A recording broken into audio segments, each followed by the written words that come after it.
Hej, witajcie na kanale EV Repair. W dzisiejszym odcinku zabieram Was do fabryki ładowarek. Gdy Twój samochód elektryczny ulega awarii, zaczyna się wyścig z czasem.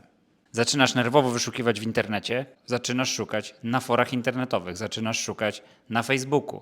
Pojawiają się anonimowe odpowiedzi i anonimowe warsztaty, co do których nie masz pewności, że wykonają usługę poprawnie. 1 million, zillion, jillion, dillion, cotillion times later. Na szczęście dość szukania po omacku.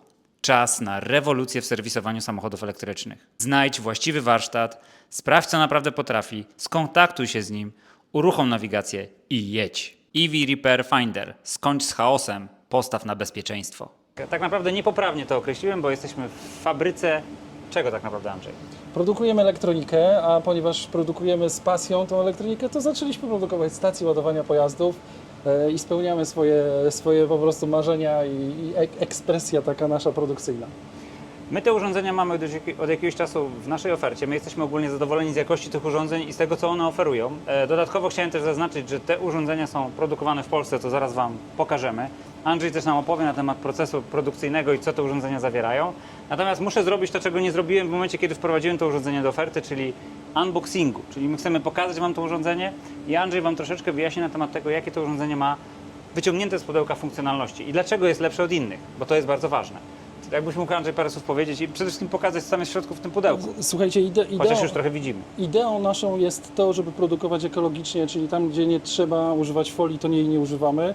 Zaczynamy od tego, że produkt, który jest wyciągnięty z pudełka, oczywiście pudełko jest ekologiczne łącznie z taśmą papierową, nie jakąś foliową, zawiera taki produkt wszystko, co jest potrzebne dla klienta, czyli instrukcję, której nie musi drukować, to jej po prostu nie drukuje. Za pomocą kodów QR ma dostęp do aktualnych instrukcji, kart gwarancyjnych, deklaracji.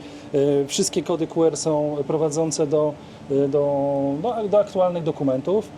Stacja zawiera oczywiście 2 karty RFID służące do autoryzacji na poszczególnych użytkowników. Stacja oczywiście potrafi obsługiwać więcej kart RFID, natomiast nie przekazujemy ich zbyt dużo, bo nie każdy je potrzebuje. Jeżeli potrzebne są karty RFID, należy je dokupić jako dodatkową opcję. Oczywiście w zestawie jest zestaw montażowy.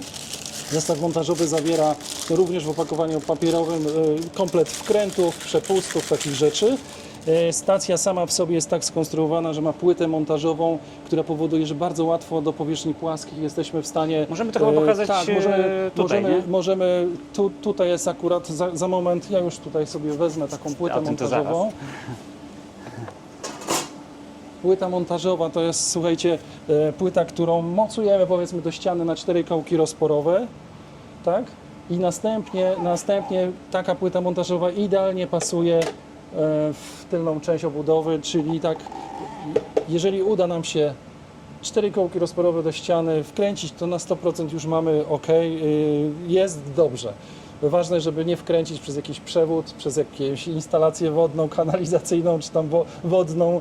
Generalnie rzecz biorąc, na to musimy zwrócić uwagę. Tak naprawdę przy okazji zwróciłeś uwagę na to, co tu się znajduje, czyli linię produkcyjną i o tym zaraz też powiemy. I ja Wam od razu jedną rzecz pokażę, czyli poziom kustomizacji.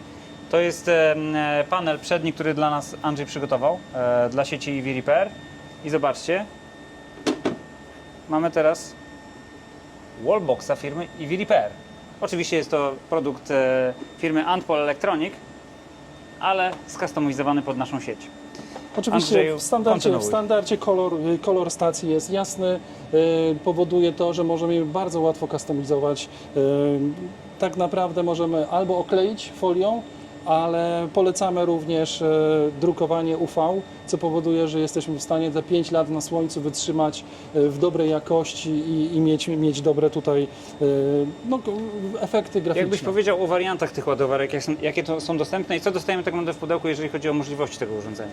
Ładowarki występują w 2 podstawowych wariantach. To jest wariant 11 kW i 22 kW. Mówimy o mocy ładowarki. Natomiast moc pełną uzyskujemy w momencie, gdy podłączymy 3 fazy do tego urządzenia. 3 fazy. Jeżeli ktoś na przykład dysponuje tylko jedną fazą, to podłącza tylko jedną fazę faza pierwsza jest obowiązkowa, bo uruchamia się cała ładowarka, natomiast faza druga i trzecia zwiększa moc ładowarki. Jeżeli będziemy chcieli wykorzystać pełną moc ładowarki, potrzebujemy trzy fazy. To jest podstawowa sprawa.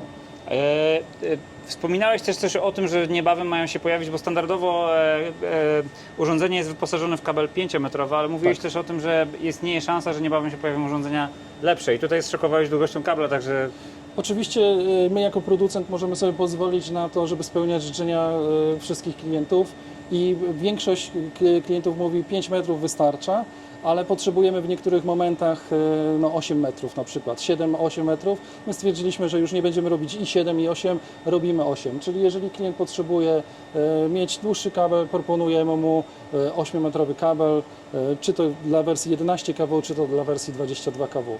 Także tutaj nie jest dla nas to problemem. to ja od razu deklaruję, że my takie urządzenia będziemy mieli zaraz w ofercie, także jeżeli będziecie szukać wallboxa z 8-metrowym kablem, co przy okazji jest najdłuższą, największą długością, o jakiej słyszałem w tym czasie, to zapraszamy do naszego sklepu. Jak wygląda komunikacja? Jeżeli chodzi o komunikację, w ogóle stacja po odpakowaniu, po podłączeniu do tych trzech faz jest w trybie tak zwanym zaprogramuj mnie, czyli jestem gotowa do tego, żebyś zaczął rządzić mną i ustawił w jakim trybie mam pracować. Stacja obsługuje kilka trybów pracy, natomiast myślę, że to za chwilkę szerzej Tak, ja o mam tym aplikację, sobie ściągnąłem, to przy okazji zademonstrujemy, jak się tym zarządza. Ja też nagram oczywiście dla Was to z ekranu, także będziemy w stanie Wam to pokazać w formie przebitki. Dobrze, i teraz tak, po podłączeniu takiej stacji do napięcia, stacja zgłasza się cały czas, uruchomiony jest moduł komunikacyjny i zgłasza się tak zwane, pokazuje swój numer seryjny. Każda stacja z boku ma tabliczkę znamionową, tam jest numer seryjny. W momencie, gdy podłączymy się, Ja już to właśnie będę dla Was otworzymy nagrywał teraz z aplikację, ekranu. to Dobrze, Okej, to będziesz teraz- widzę to urządzenie. dobrze. I teraz w tej chwili, ponieważ mamy tutaj dwa urządzenia na tym Tutaj mi się numerki dwa wyświetliły, od razu też. mamy dwa urządzenia. Tylko dlatego pokazuję te dwa urządzenia, bo jednocześnie do tych ładowarek produkujemy słupki, które służą do tego, żeby zamocować to w terenie zielonym. I słupek jest tak skonstruowany, że standardowo mocujemy jedną sztukę, ale jak odkręcimy zaślepkę z tyłu, możemy zamocować dwie sztuki, co powoduje, że obniżamy koszty po prostu instalacji. Świetnie Cię to To teraz sprawdza powiedz w mi, który terenie numerek zielonym. odpowiada za który. Numer seryjny, a może odwinę tutaj kabel. To jest 11 kW, od razu To jest 11 kW, kabel 11 kW. Tutaj mamy taką sytuację, że mamy tabliczkę znamionową i numer seryjny, tutaj ja pokażę, numer seryjny to jest BLH. YY, dobrze. Tak, dokładnie. Połączymy się. Każda stacja ma inny numer seryjny, to nie jest przypadkowe, one mają specjalnie tak skonstruowane. A i muszę być jeszcze podłączony do sieci, czy mógłbym też po 5G? E, Czy muszę od razu sparować z siecią? Musisz jej teraz wskazać internet i teraz ona widzi już jakiś internet. Możemy tak zrobić, że ja wskażę na przykład taki internet, który tutaj jest, wpiszę jej hasło. Zaraz zobaczymy, jakie hasło, tylko muszę sobie przypomnieć odpowiednio, ale po wpisaniu hasła nadaję jej nazwę. Na przykład będzie to powiedzmy Powerbox. I robimy kontynuację. Okej. Tutaj poczekajmy chwilę, tak? A gdzie jest to urządzenie? Zaczął się teraz proces łączenia. Czekaj. Jak widać, stacja zaczęła już jakby pobierać dane z internetu. Wszystko to trwa zazwyczaj do 5 minut, także w tej chwili należy uzbroić już się jest. w cierpliwość. Stacja już się pojawiła w aplikacji, ale ona nadal łączy się z backendem, co powoduje, że cierpliwie jeszcze czekamy, już widać. Następują Efekt zmiany. jest. Tak. Efekt jest taki, że stacja... Dostępna. Tak, i jeszcze ona w tej chwili, się sparuje odpowiednio, nabiera kluczy, kodów i te wszystkich rzeczy, które są bardzo istotne. I jak widzimy, stacja już jest dostępna, można ją Żyje. używać. A jak Standardowo, kliknę tutaj, to mogę z nią zarządzać? tak, standardowo jak stacja już jest w tej pierwszej fazie zaprogramowana, ona jest uruchomiona w trybie automatycznego ładowania. Czyli zawsze daje czyli tyle, ile możemy pobierzesz. powiedzieć, że teraz, jeżeli byśmy podłączyli pojazd, to automatycznie zaczniemy ładować. Ja mogę przyjąć, tutaj nie wjedziemy samochodem, w związku z tym ja może podłączę tester. Jak mi dasz sekundkę, przyniosę tester, Dobrze. pokażemy, jak to wygląda. To jest symulator pojazdu. Podłączam ten symulator pojazdu i wtedy widzimy. Ktoś, kto już instalował stację albo w ogóle generalnie w tej elektromobilności się ze stacjami lubi zapoznawać z tematami, to są stany A, B, C, E, mówiące o tym, w jakim stanie jest samochód, czy jest podłączony samochód, czy jest w trakcie ładowania, czy oczekuje. Generalnie nie chcę tych stanów teraz opowiadać o nich, ale stan A to jest stan, w którym po prostu nie ma podłączonego pojazdu. Stan B, okazuje się, że podłączamy pojazd, ale pojazd jeszcze nie chce się ładować. Stan C to jest, Ale tu zachodzą zmiany w aplikacji, ja to widzę. tak, w międzyczasie Ładuje. aplikacja pokazuje, ponieważ jesteśmy podpięci do jednej fazy, dlatego tutaj na L1 pojawiło się już, że mamy tą fazę już podłączoną. Czyli już na A będziesz symulował wszystkie fazy?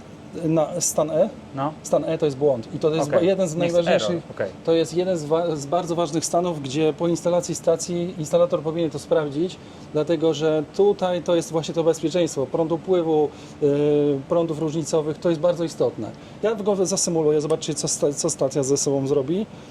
Oczywiście natychmiast wyłącza napięcie dla bezpieczeństwa, pokazuje, nie będę teraz podawać napięcia, ty też będziesz widział po pewnym czasie ten stan. Natomiast najważniejsze, jak stacja się zachowa, to jest podstawa.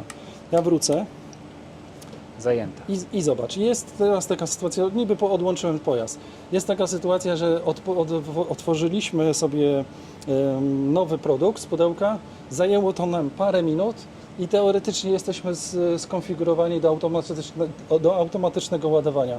Nie jest to trudne. Dla instalatora, który instalował już wiele takich stacji, to jest czysta przyjemność, po prostu. Dobrze, bardzo Ci dziękuję. Myślę, że to daje nam jasne wyobrażenie na temat tego, co to urządzenie potrafi, ale tak naprawdę to nie wyczerpuje tak zwanych rozszerzonych możliwości komunikacji. Bo abstrahując od tego, że mamy do dyspozycji Bluetooth, to z tego co pamiętam, to urządzenie też jest w stanie komunikować się po Wi-Fi. Tak. W wypadkach, kiedy potrzebujemy dokonać jakiejś większej integracji, mamy też do dyspozycji kartę sieciową na Rio 45, czyli LAN. Tak. Nawet możliwość bluetowania SIM-a, także jakbyś powiedział o tych takich możliwościach rozbudowy tego wszystkiego. Pokażę w ogóle, jak jest skonstruowana stacja. Nie będę mówił o szczegółach, bo to nie ma znaczenia, ale generalnie rzecz biorąc jest płyta prądowa, która jest skonstruowana na jedną fazę, na dwie fazy i na trzy fazy. To jest bardzo istotny element. Jest płyta górna komunikacyjna.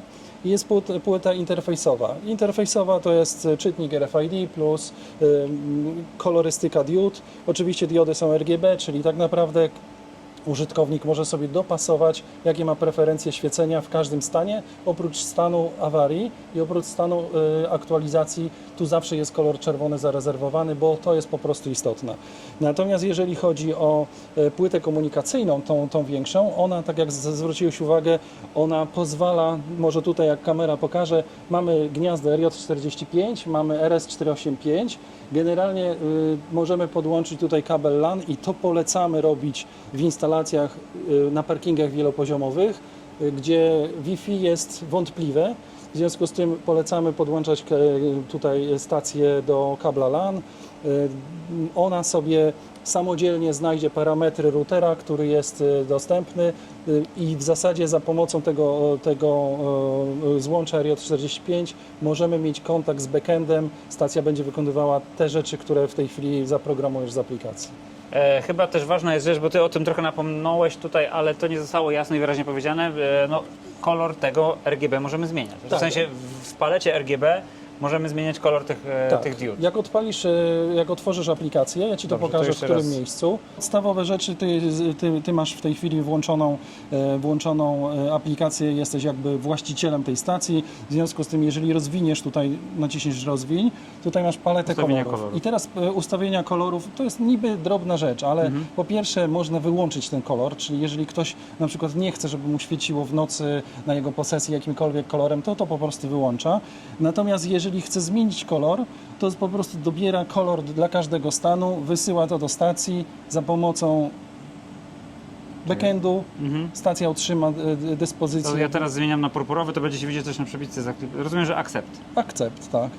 To trwa zazwyczaj tam do kilkunastu sekund i ten temat się, że tak powiem, pojawi świeceniem na akcept i zapisz. A, i zapisz, I zapisz. przepraszam. Tak, dokładnie. Jest ok. Ono przeszło. O. Jest. W zasadzie każdy jeden z tych stanów, oprócz, tak jak mówiłem, awarii, możemy sobie zmienić. To jest też taka odpowiedź, często w przetargach jest określone, że kiedy ładuje, musi być zielony, kiedy nie ładuje, musi być niebieski i odwrotnie i tak dalej. W związku z tym panowie, którzy są, potrzebują produkt do przetargów, tutaj spełniamy ich oczekiwania. Bez problemu można takie coś wykonywać. Okej, czyli mamy szerokie pole komunikacji, mamy urządzenie, które jest fajną bazą, można dużo z nim też zrobić, no bo chyba też warto o tym powiedzieć, że Twoje urządzenie też ma możliwość podłączenia terminala płatniczego. Co Tak. może być interesujące dla firm i dla większych przedsiębiorstw, które chcą na przykład tych ładowarek postawić wiele i chcą się rozliczać za ładowanie. Tak, wykorzystujemy te dwa sposoby komunikacji, albo Wi-Fi, albo kabel LAN. Terminal musi pracować w tej samej sieci, której jest podłączony Powerbox. Terminal może być przymontowany tutaj do tego przedniego panelu, gdzie na przykład klient mówi, ja chcę mieć jeden terminal i jedną stację, nie ma problemu. Natomiast tutaj uwaga, zasada jest taka, że jeden terminal może obsłużyć wiele takich Powerboxów. Czyli I z to jednego jest, terminalu możemy wybrać sobie ładowarkę i Tak. zdecydować, którą chcemy uruchomić. tak, dokładnie tak. Także to jest bardzo fajny plus na to, żeby obniżyć koszty, nie kupując wielu terminali, tylko jeden, obsługujemy wiele stacji, to jest bardzo ważna sprawa. Chyba ważna rzecz, którą też trzeba powiedzieć, jakby troszeczkę wracając na sam początek naszego filmu, że każde takie urządzenie, które wyjmujemy z pudełka, ono w zasadzie to wszystko ma.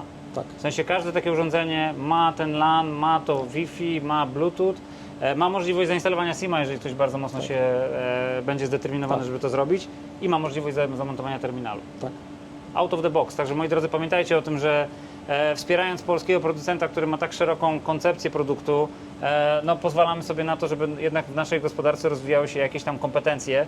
Dlatego my też bardzo wspieramy polskich producentów i myślę, że fajnie jakbyś nam też pokazał, bo wiesz, że ja mam taką manię, żeby pokazywać ludziom też, jak powstają produkty, Pewnie. żeby pokazać trochę tą linię produkcyjną. Pewnie, ja pokażę za chwilkę, jak to się w ogóle toczy. Natomiast jeszcze tylko taka bardzo ważna, istotna rzecz. Jeżeli na przykład dzisiaj kupujemy sobie takiego Powerboxa, bo chcemy go stosować do swoich prywatnych celów, jest ok, ale na przykład za rok stwierdziliśmy, że potrzebujemy dołożyć terminal, to w każdym momencie możemy to zrobić.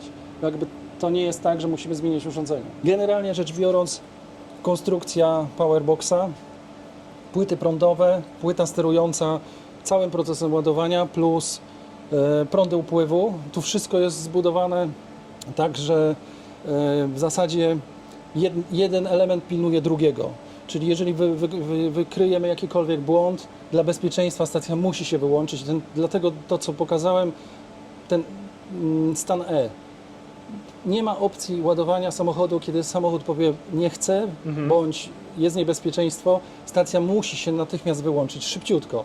Ale to szybciutko to jest takie słowo nic nieznaczące, według normy oczywiście. Bo jest norma na to, my to, że tak powiem, skutecznie wyłączamy. I teraz kwestia jest tego typu, proszę zobaczyć. Oczywiście zdejmuję płytę komunikacyjną, tak jak mówiłem, jest moduł Wi-Fi, Bluetooth, są LANy, jest tutaj miejsce na moduł GSM-owy, karta SIM też jest na eSIM, także to wszystko jest bardzo łatwo do rozwijania, do wymiany w razie czego, gdybyśmy potrzebowali zrobić modyfikacje, chociaż Bo do dzisiaj... nawet jeszcze tutaj tego też nie pokazałeś, bo możemy to wyciągnąć? Tak, możemy to ja wyciągnąć. przytrzymam. Możemy to wyciągnąć, to jest płytka, O, która zobaczcie. mówimy o tym, że to jest kolorystyka diod, czyli tego interfejsu. Możemy tutaj zmodyfikować. W naszym Nawet wydaniu, wygląda na to, że można dołożyć też więcej... tak, bo tutaj mamy przygotowane dla naszego pioruna, tego naszego, wystarczy właśnie to pole obsadzone w diody.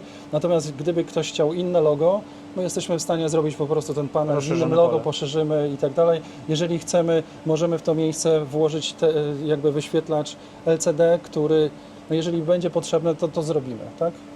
Słuchajcie, dostaliśmy takie zadanie. Dostałem bardzo skomplikowane zadanie. Zobaczcie, co ja muszę zrobić. Wcisnąć ten guzik. Co spowoduje, że płyta, która jest obsadzona wcześniej, wjechała do pieca i zaczyna się odpowiednio lutować poprzez te wszystkie profile. Następna oczywiście czeka w kolejce, żebyś też ją zaakceptował, ale jednocześnie Montaż widzimy, jak powierzchniowy. automaty zaczęły montować następne płyty. I następne płyty to jest, zobaczcie, to jest obsadzenie elementów wielkości poniżej ziarka cukru nawet. Na te wszystkie płyty zielone, niebieskie, my stosujemy różnego rodzaju płyty kolorowe. To tak naprawdę zależy od tego, co klient zamawia, jak mamy to mu wykonać. Generalnie uruchomił się jeden pick and place, podjechała maszyna, płytka, która wyjechała z maszyny, która jest z innego pick and place'u. Na tej linii technologicznej jesteśmy w stanie dziennie położyć około 1 miliona elementów, takich drobnych elementów, jak tutaj widać. Także to robimy. Też myślę, że to fajnie byłoby pokazać przygotowanie do produkcji, bo to jest, uwierzcie mi, bardzo ciekawa rzecz. Tak? Macie takie gotowe kartridże. Kartridże, dobrze można to nazwać, czy jakbyś to nazwał? Wiesz co, ja to nazywam, ty jesteś z branży youtuberskiej, tak? Kręcisz rolki, a my mamy fizyczne takie rolki, po prostu z tych rolek odwijamy elementy i nakładamy. Czyli macie takie rolki zataśmowane, na tych taśmach są przyklejone poszczególne komponenty, Tak. które są pobierane i instalowane na płycie. Dokładnie tak. I takich rolek jest tutaj bardzo dużo. Oczywiście maszyny są bardzo powtarzalne, one pracują dużo dokładniej niż ludzie, w związku z tym generalnie rzecz biorąc to jest ważne, żeby pracować na sprawdzonych maszynach, wtedy mamy jakość, ta jakość jest bardzo istotna. Tak, no w elektronice tak. Jeszcze jakbyś trochę powiedział więcej na temat tego, jak wy przygotowujecie te płytki i o tym procesie tutaj. Generalnie rzecz biorąc zaczyna się wszystko od czystej płyty, która jest... Mogę wziąć jedną wiesz do co, ręki? tylko ta jest wydrukowana akurat, ale ja ją wezmę, dobra? Dobra, Bo ja wiem jak jasne. ją... Generalnie płyta, która jest przygotowana do druku, ona jest podawana do loadera, loader podaje do drukarki. Drukarka nakłada tutaj specjalną warstwę pasty. Pasta jest kontrolowana poprzez szablon. Następnie wjeżdża to automatycznie do pierwszego pick and place'u. Pierwszy pick and place to są nakładanie najniższych elementów i czym wyższy element idzie do dalszego procesu, to jest podstawa. Chodzi o to, żeby nie było kolizji, Ja teraz po prostu wyciągnę szybciej jedną z płyt, odłożę i tam sobie zobaczysz jak nastąpił proces wjazdu, przemieszczania. Wjechała jedna płyta. Tutaj oczywiście na monitorze pojawiają się, które płyty są w której sekcji. W zasadzie każda maszyna czeka, jest według jakiejś sekwencji, czeka na kolejny swój ruch. Jeżeli wszyscy wiosłujemy w jednym kierunku, łódź płynie. I to jest dokładnie taka łódź, gdzie po prostu każdy musi zrobić coś.